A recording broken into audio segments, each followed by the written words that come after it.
देखिए, राहुल गांधी जी कब कौन सा बयान देते हैं, उनके बयान को देश की जनता तो छोड़िए, कांग्रेस के लोग भी गंभीरता से नहीं लेते हैं। और जिस तरह से समय समय पर राहुल गांधी जी बयान देते हैं, उन्हीं कारणों से कांग्रेस कई बार बैकफुट पर आ जाती है। और जब तक राहुल गांधी जैसे लोगों का, नेताओं का कांग्रेस में नेतृत्व रहेगा, तब तक भारतीय जनता पार्टी की जीत की राहें और आसान होती रहेगी। समाजवादी पार्टी के नेता अबू आजमी के बयान को लेकर आप क्या कहना चाहते हैं? अब वो आदमी का बयान जिस तरह से आया है इस देश में, मुझे लगता है कि दुर्भाग्य है। आज देश की आज़ादी को लंबा समय हो गया, ये ठीक है। हमारा देश लंबे समय तक दूसरे लोगों ने शासन किया था। उन शासकों में एक औरंगजेब का वो शासक, जो जिन्होंने क्रूरता की सारी हदें पार की थी, उन्होंने एक आतंक फैलाने का काम किया था, एक लूट करने का काम किया था। वहीं पर छत्रपति संभाजी को जिस तरह से उन्होंने क्रूरता के साथ उनकी हत्या करने का काम किया, और ऐसे लोगों की तारीफ करना, मुझे लगता है ये कहीं न कहीं दुर्भाग्यपूर्ण है। और समाजवादी पार्टी के लोग उसको और सह देते हैं और समर्थन करते हैं। तो इस तरह का मुस्लिम तुष्टीकरण की राजनीति करना, और हमारे देश में आकर के जिन लोगों ने इस प्रकार के अत्याचार करे हों, तो उनके बारे में भी वह समर्थन करना, ये मैं दुर्भाग्यपूर्ण कह सकता हूँ। देश के सामने समाजवादी पार्टी को माफी मांगना चाहिए। बीएसपी में भी काफी उठापटक चल रही है सर। भतीजे को पार्टी से बाहर कर दिया है, भाई से पद छीन लिया गया है। देखिए, भारतीय जनता पार्टी है जो लोकतांत्रिक पार्टी है।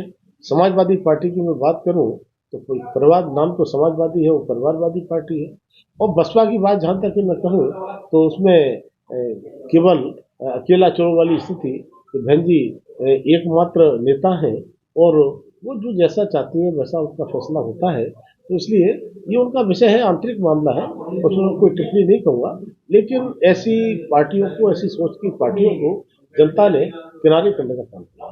संभल के सीईओ ने एक बयान दिया है कि जुम्मा साल में 52 बार आता है और होली एक बार, लिहाजा जिसे रंग से परहेज ना हो वही होली पे बाहर निकले। देखिए, होली का त्यौहार बहुत ही महत्वपूर्ण त्यौहार होता है।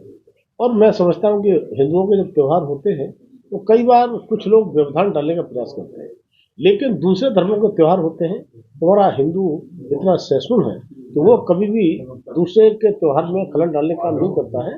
तो मुझे लगता है कि सीओ ने वहाँ की परिस्थिति को देख करके कहा हुआ, आज कांवड़ यात्रा हो या अन्य त्यौहार हो, आपने देखा हुआ कई बार इस तरह के सामने चीज आती हैं, जो प्रशासन को अपने हाथ में लेनी पड़ती है। तब मैं कहूँगा कि होली के त्यौहार पर किसी को भी खलल डालने की आवश्यकता नहीं है। होली का त्यौहार लोग को मनाना। बिहार में विधानसभा चुनाव आने वाला है, क्या कहेंगे सर? बिहार का विधानसभा चुनाव जब आएगा, एनडीए का प्रचंड कराएगा। आदरणीय प्रधानमंत्री मोदी के नेतृत्व में जिस तरह से लगातार जो चुनाव हो रहे हैं, जीत पर जीत होती जा रही है। अभी हमने हरियाणा में भी, महाराष्ट्र में भी, आपके प्रेस के लोग, आपके सारे एग्जिट पोल कहते थे कि सरकार नहीं बनेगी। इसके बाद में प्रचंड बहुमत की सरकार बनने का काम किया है। 27 वर्षों के बाद दिल्ली में भी कमल खिला है। तब मैं कहूँगा, चाहे बिहार हो या अन्य कोई चुनाव होंगे, भाजपा का कमल एनडीए के साथ खिलने का काम करें।